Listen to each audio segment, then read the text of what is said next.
नमस्कार प्यारे विद्यार्थियों, मेरी आज की संस्कृत कक्षा में आप सभी का सादर अभिनंदन व स्वागत। और आज हम सीखेंगे उपपद विभक्ति। उपपद विभक्ति जो है एक व्याकरण कार्य है और उपपद विभक्ति व्याकरण कार्य है कक्षा 7वीं सुरभि के नवमः पाठः बुद्धिमान गोपालकः का। बुद्धिमान गोपालकः नवमः पाठः से व्याकरण कार्य उपपद विभक्ति हम सीखेंगे। पहले मैं आपको उपपद विभक्ति और कारक विभक्ति में अंतर बता दूं। जो कारक विभक्ति होती है वो कारक नियमों के अनुसार होती है, जैसे कि कर्ता ने प्रथमा, कर्म को द्वितीया, कर्णम से के द्वारा तृतीया, ये जो कारक नियम होते हैं। और जो उपपद विभक्ति होती है वो उपपद नियमों के अनुसार होती है। उपपद ये वाले नियम होते हैं, शब्द होते हैं जिनके अनुसार उपपद विभक्ति होती है। अब मैं आपको याद करने के लिए, ताकि आपको याद रहे कारक और उपपद विभक्ति में क्या अंतर है, तो मैं आपको एक नियम बता देती हूँ। नियम भी नहीं, एक याद करने का तरीका बता देती हूँ। जो कारक विभक्ति और उपपद विभक्ति, उपपद विभक्ति को आप राजा मान लें, कारक विभक्ति को आप मंत्री मान लें। जब राजा का राज्य होगा तो राजा के नियम चलेंगे। जब मंत्री, अगर राजा ने अपना कोई गांव का कस्बा या कुछ अपना राज्य का कुछ हिस्सा मंत्री को दे दिया तो वहाँ पर मंत्री शासन करेगा, तो मंत्री के नियम चलेंगे। लेकिन जब उस कस्बे को या उस राज्य में राजा जाएगा और राजा अपना राज्य करेगा तो वो मंत्री के जो नियम है वो तो रद्द हो जाएंगे, लेकिन राजा के नियम चलेंगे। तो जो उपपद विभक्ति है वो राजा है। जहाँ कहीं भी जब हम संस्कृत की हिंदी करते हैं, जब हिंदी करने में कई बार जो मीनिंग है वो कारक विभक्ति का होता है, लेकिन वहाँ पर जो विभक्ति लगी होती है वो उपपद विभक्ति लगी होती है उपपद नियमों के अनुसार। तो इससे हमें समझ आता है कि उपपद विभक्ति की ज़्यादा चलती है। तो आइए सीखते हैं। तो उपपद विभक्ति के कुछ नियम हैं, ये हमें याद करने पड़ते हैं, जैसे हम कारक विभक्ति के याद करते हैं। कारक विभक्ति के हम गा गा कर याद कर लेते हैं। कर्ता ने प्रथमा, कर्म को द्वितीया, कर्णम से के द्वारा तृतीया, ऐसे याद करते हैं ना हम। ये आपके कहाँ पे था, अगर मैं आपको सिखाऊं, देखो मैं यहाँ पे पेन रख देती हूँ, मैं आपको बता देती हूँ। ये हमने किया था, ये देखिए 5वें चैप्टर का 5वां जो पाठ है या पृष्ठ संख्या 43 है यहाँ पे, कारक नियम। कर्ता ने प्रथमा, कर्म को द्वितीया, कर्णम से के द्वारा तृतीया, है ना। ऐसे मैंने आपको कक्षा में भी याद करवाया हुआ है। तो ये कारक नियम हो गए। अब हम क्या कर रहे हैं, उपपद विभक्ति, इसको भी हम ऐसे ही याद करेंगे। ये देखिए, जो जो शब्दों को मैं रेखांकित करूँगी ना वो इसके नियम हैं। ये आपको कम लगे हुए हैं, वैसे और भी होते हैं ये।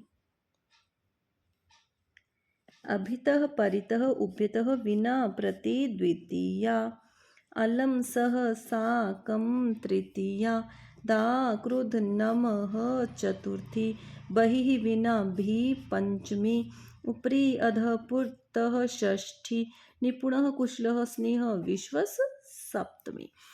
अभितः दोनों ओर, परितः चारों ओर, उभयतः दोनों ओर, विना बिना किसी चीज़ के बिना, प्रति की ओर, अलम बस करो, सह साथ, साकम साथ, दा देना, क्रुद्ध क्रोध करना, नमः नमस्कार करना, बही बाहर, विना किसी चीज़ के बिना, भी डर जाना, भय धातु, ऊपरी ऊपर, अधः नीचे, पुरतः सामने, परितः चारों ओर, पुरतः सामने, निपुणः मास्टर, कुशल मास्टर, दोनों का मतलब सेम है, स्नेह प्यार करना, विश्वस विश्वास, इसके योग में सप्तमी।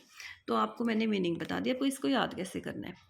अभितः परितः उभयतः विना प्रति द्वितीया, अलम सह साकं तृतीया, दा क्रुद्ध नमः चतुर्थी, बहिः विना भी पंचमी, उपरि अधः पुरतः षष्ठी, निपुणः कुशलः स्नेह विश्वस सप्तमी। इसको आप बार बार बोलेंगे तो याद हो जाएगा।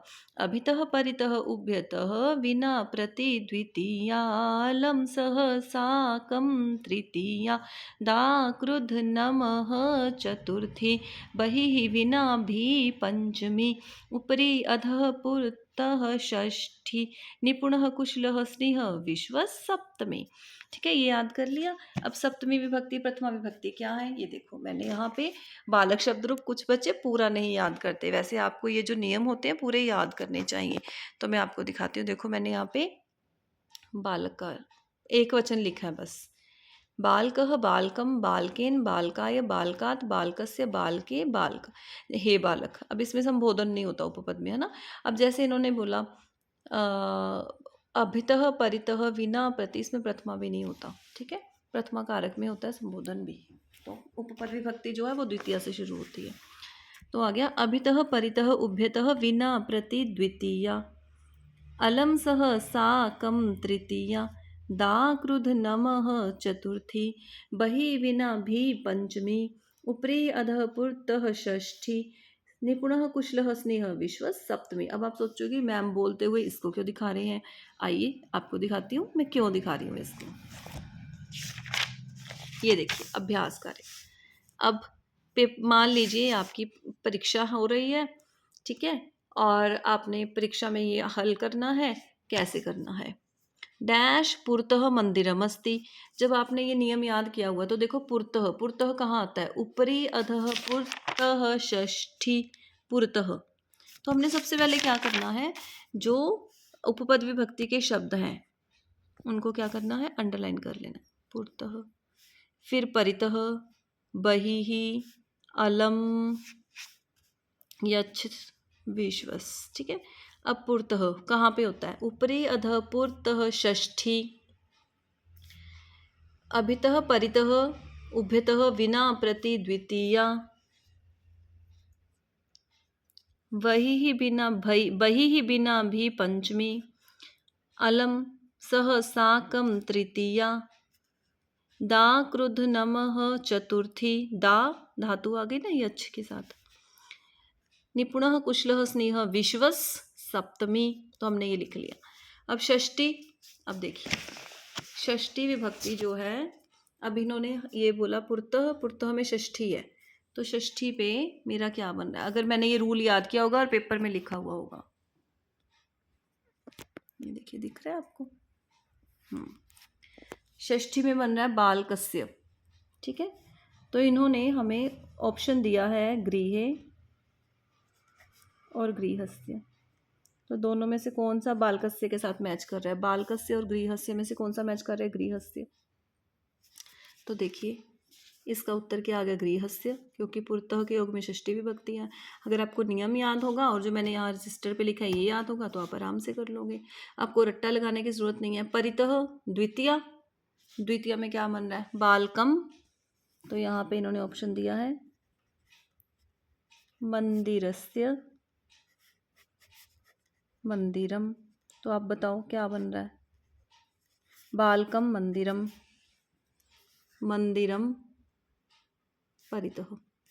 ग्रामात बहिः पंचमी, बहिः पंचमी, पंचमी में क्या बन रहा है, बालकात। इन्होंने हमें ऑप्शंस दिए हैं ग्रामाय, ग्रामात। अब आत और आत, बालकात ग्रामात, ग्रामात सही उत्तर है। अलम तृतीया, अलम तृतीया, बालकेन, बालकेन केन केन कोलाहलेन एन एन एन, पिता फलम यच्छति यच्छ, दा चतुर्थी, बालकाय आय पुत्राय चतुर्थी, विश्वसति सप्तमी, सप्तमी, बालके ए शिष्यात शिष्ये, शिष्ये। ठीक है, तो आप ये याद कर लो और वो पीछे वाला नियम। तो ऐसे उपपद विभक्ति होती है। इन्होंने यहाँ पे पूछा है उदाहरण देकर उचित मेलम करके लिखिए, उदाहरण देकर उचित मेल करना है। जैसे सहयोगे तृतीया विभक्ति, निपुणः योगे, अगर आपको रूल याद है तो आपको उच्चा यहाँ से भी देखने की जरूरत नहीं, आप सीधा लिख सकते हो। निपुणः क्या क्या होता है बताइए, निपुणः कुशलः स्नेह विश्व सप्तमी, तो निपुणः योगे सप्तमी, बहिः विना भी पंचमी, अभितः उभ्यतः परितः विना प्रति द्वितीया, पुरतः उपरि अधः पुरतः षष्ठी, स्नेह विश्वस निपुणः कुशलः सप्तमी, दा क्रुद्ध नमः चतुर्थी। ठीक है, तो ये आपका उपपद विभक्ति है, ये उपपद विभक्ति है। ये मैंने जो रजिस्टर पे लिखा है नियम वो है। ठीक है, धन्यवाद।